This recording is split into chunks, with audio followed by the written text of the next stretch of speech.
So I am sitting in the middle of a random hotel right now in Los Angeles that I did not pay a cent for. TikTok has changed my life. Walk it like I talk it. Yeah. Take my shoes and walk a mile, something that you can't do. So I actually have to sit in quarantine in this hotel for one day, so I figured while I'm sitting here doing nothing, I might as well reflect on how the fuck I got here in the first place and like how TikTok changed my life. Watch till the end to find out why I'm in this hotel for free in LA when I'm from New Jersey. So here are just a few things that I'm gonna talk about in this video of how I got here and why I'm here, my entire journey with TikTok, how I make money from it, you know, how it changed the way that I live, and just a couple other things like creator fund, brand deals, all those kinds of things. All right, so first let's start with my TikTok journey. I have to say I was the last person I knew to actually download TikTok. I wanted really nothing to do with it. I just didn't want to have another platform to pour my time and energy into. Around this time, I had already had my small business where I make clothes, so I upcycle things. If you look on my YouTube channel, you can see a couple videos like that. So I had my business that I started on Instagram in 2018, and I had been putting a lot of time and effort into trying to building Instagram as my platform. So when TikTok came in, I was like, I just don't have the time nor the energy, nor do I want to put anything into this new platform. So I just kind of ignored it. But then I ended up downloading it smack in the middle of the COVID pandemic because I was bored. We were all bored and I figured why not? So I had my cousin, she walked me through kind of how to set up a TikTok. So I was making a two-piece set out of these stretchy capri shorts that I had gotten from a garage sale or had thrifted or something, and basically I had just cut the capris into shorts and used the excess to make just a tube top. Like, it was a very simple video, and I remember recording it and then sending it to my cousin Leah and my best friend Lenore and being like, hey, how does this look? And they told me that it was a great first video and to post it. So then I posted it, and pretty soon after that, it was like 100 views, 200 views, 300 views. And coming from Instagram, where you don't just like grow like that, where I was stuck at like 50 likes for 2 years, you know, I was surprised. And I remember screenshotting it and sending it to my cousin and then my friends and being like, hey, is this normal to be like growing that fast? Meanwhile, I was at like 300 views. And they're like, yeah, it's fine. Like that's normal for TikTok. And then all of a sudden it was at like 5,000, 10,000, 300,000.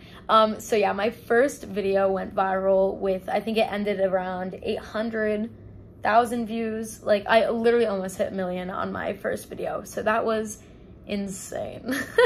So from that point on, my first video going viral and people just like having feedback for this video that I did, you know, that just changed my motivation for TikTok and gave me motivation throughout the pandemic. Now, one thing I do want to talk about with my first video being viral, there's a few reasons why. So what did I do to create so much engagement for it to go so viral my first time?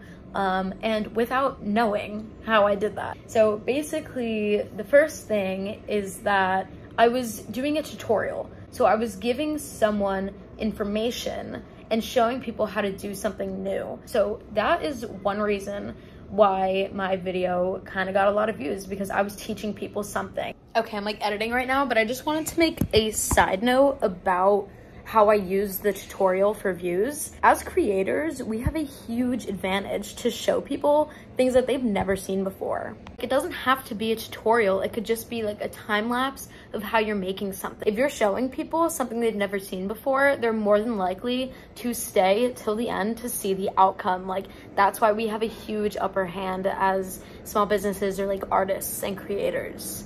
We make engaging content.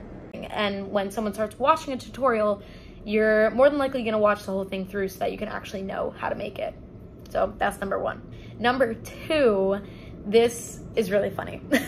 So since I didn't know what the fuck I was doing on this app or how to pick music or anything like that, TikTok actually recommends random songs for you.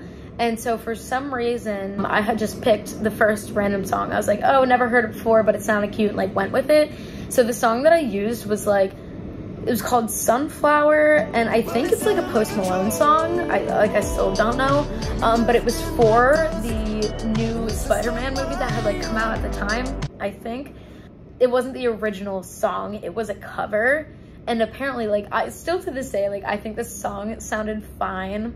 But since the original was so popular at the time, and then I used this like shitty cover, so many people were like appalled by that. More than half of the comments were just like, what is this song? Like, Walmart brand Post Malone. Like, it had nothing to do with the video that I was creating. Like, half of these comments were just about this song that I had used. It was like kind of a good lesson, and I didn't really realize it then, but being a page that has more viral videos now, you kind of learn that like a hate comment or like controversial content could end up being really good for you.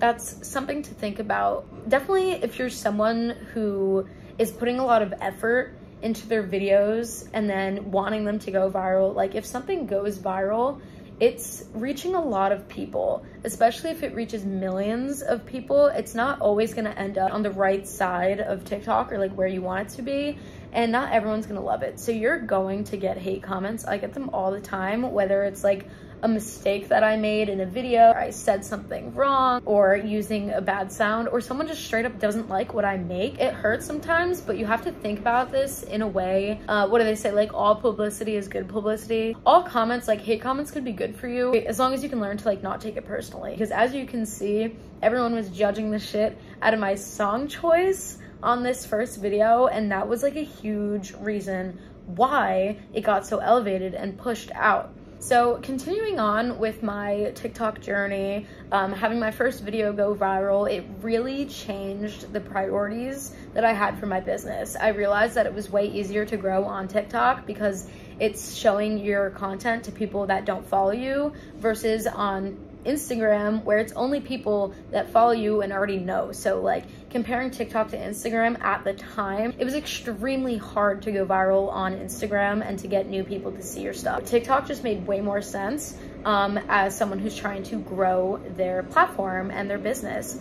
And then someone as an artist and being a creator in my small business, having to do with like my creativity and my art, it really pushed me to actually make like bigger and better and cooler things. So like really pushed my skills to develop in like my artistry and like my sewing. So like I wanted to get good because I knew that there were so many people that could like potentially see my videos. So it really pushed me creatively. And honestly, I think that if I didn't get TikTok, I'm not sure if my skills would be where they are at now, because I wouldn't have been like pushing myself so hard.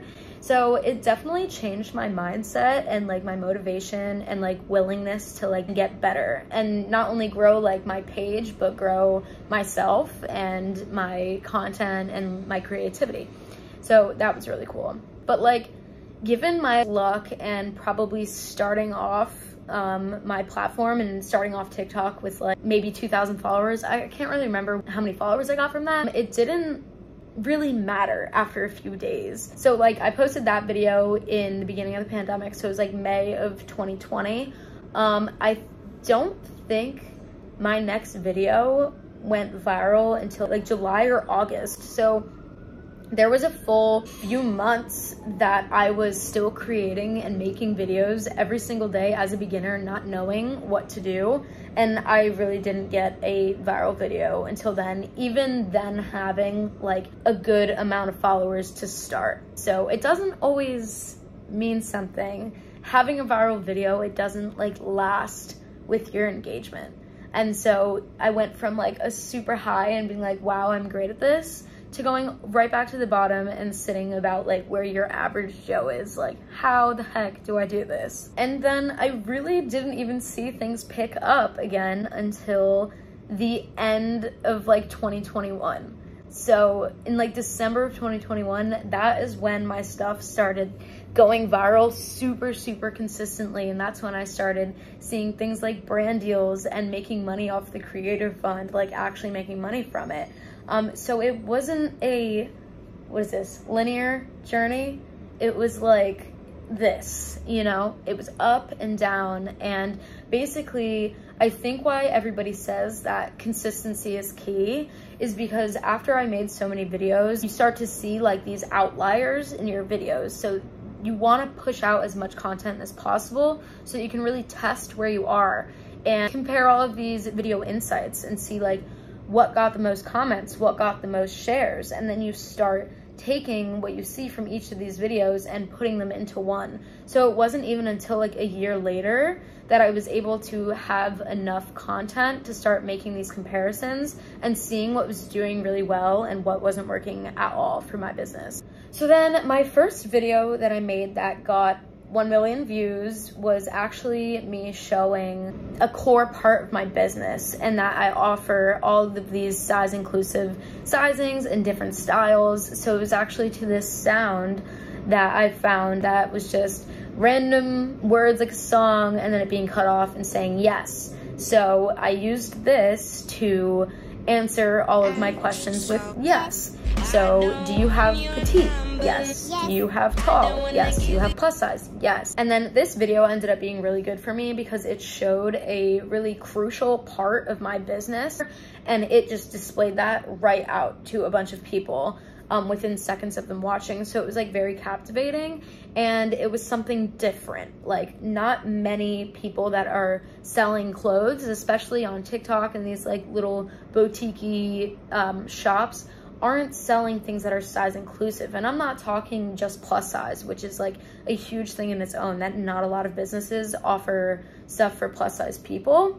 But I was also offering short, like petite sizes and tall sizes. I'm 5 foot, so like a huge reason why I started making clothes was because I was learning how to hem stuff to fit my tiny little body, you know, so I understand what it felt like for stuff to not fit. That's why I have an emphasis and like an importance on making things size inclusive. So then, yeah, again, like my first super viral video was showing people like my shop's worth and what was different that I had to offer. So really think about, when you're making a video about your small business, what makes your business different and how can you show that in the least amount of time as possible in that hook. So think about that. Maybe grab a notebook and a pen and just start thinking about like, what are your major differentials from other businesses? And then I kind of want to talk about the Creator Fund. I think that that's something people find really interesting and want to know more about. So I joined the Creator Fund in September of 2021, and then I'm still on it now, and I've been on it consistently. So for almost a full year, September to August, I only have $600 in my Creator Fund account, and I've never withdrawn it once. So that kind of says something. I've had over 5 videos with over 1 million, some of them accumulating to 4.4 million is like my biggest one. And I only have $600 that I've made from all of those. So it's a very small amount of money. No, $600, I'll take it. Like, I'm very happy to be on the Creator Fund. I think it's really cool, but it's something that you shouldn't fully depend on, more or less, that you just sign up for and forget about. I haven't touched my $600 once because I know that I'm a big saver. So I figured it's just kind of like rainy day sort of money. But it's basically just free random money. So take it or leave it. I don't know. There has been a lot of like controversy on the Creator Fund, people that like it, people that don't. I personally never saw a problem with it. People say that like when they signed up for it, it was like bad for their engagement. But when I had signed up for it, I was like already not at a peak, you know, but I had 10K. So in the theme of the Creator Fund, I really wanted to talk about how I generate money as a full-time creator on TikTok. And like a full-time business owner, and like how I can afford my lifestyle just being out of college and like not really searching for another job. Of course, I make money from my small business and then my in-person events as well. But just like how your growth on TikTok is gonna be like this, so are your sales for your small business, especially if you're like codependent on your videos going viral. So one like super side note but extremely important tip is to like be prepared for your videos to go viral. If you're posting a video that you think has potential to go viral, so say I remake a video similar to that yes video that I talked about before, showing off my sizes, I'm gonna make sure that if I'm promoting on my TikTok that I have all of these different sizes or these new designs, I'm gonna make sure that those are on my website before I even post that video, or that I have at least something on my website, or like if you have an Etsy, like make sure you can make money from your videos. So like at the end of the day, if your goal is to go viral on TikTok so that you can better your small business, make sure that you're prepared and you're getting the most out of your viral videos. So we have the creator fund, we have my small business. How else do I make money as a full-time creator on TikTok? So at least twice a month on average, I will get reached out to via email with brand deals. Sorry, like I said, I'm in LA, so it's kind of noisy. So the first time I got reached out to by a brand, it was really exciting. And of course I took the opportunity. This one actually ended up being really good for me, but as I've started to get more of these brand deals, you realize that not all of them are good and you don't want to take every single one. So this first one I got was a startup sewing machine company, which was really exciting for me because that's my niche. So it was really cool and validating that I was getting reached out to by my niche and like wanted by a brand like that. So at first they had sent me, I don't know, like I think $200 in supplies and stuff from their business for me to use and promote and show. Yeah, I had no problem promoting their products. They were actually really good. I still use them every day and have considered like buying more. But there has been plenty of times that I've been reached out to by brands that literally just find me on TikTok, don't even watch my videos or pay attention to who you are, and just ask you to promote their brands for free stuff.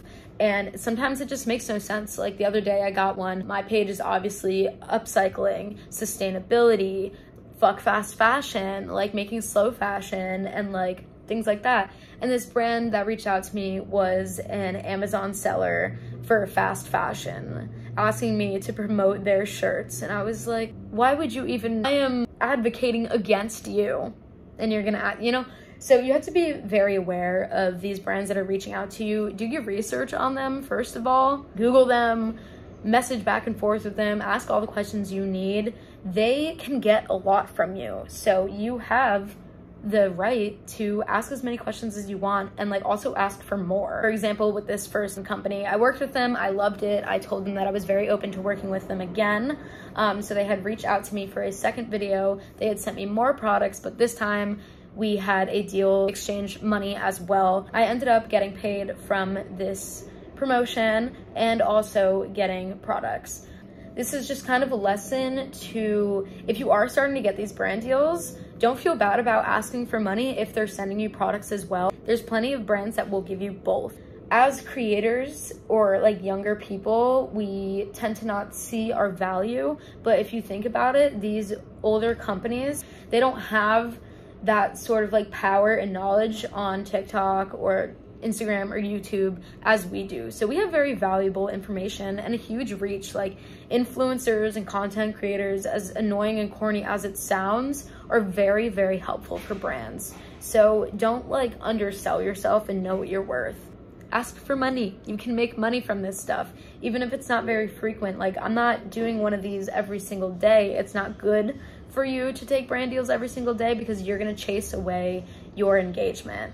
You know, nobody wants to follow someone who's posting about somebody else the entire time. Everyone's following you for you. So that's the other thing. Make sure your deals are aligning with your followers and that you're not just like taking these deals because you want their money and their stuff. In the end, your followers are who make you, And if you don't have followers, then you're not gonna get that stuff in the future. So just be like wary of that. Personally, like as a small business whose purpose on TikTok is for my small business, I'm not depending on these brand deals for my money. You know what I mean? It's just like a nice pocket change. And then the last and sort of like the most fun and potentially the biggest way that you can make money on TikTok is doing collaborations.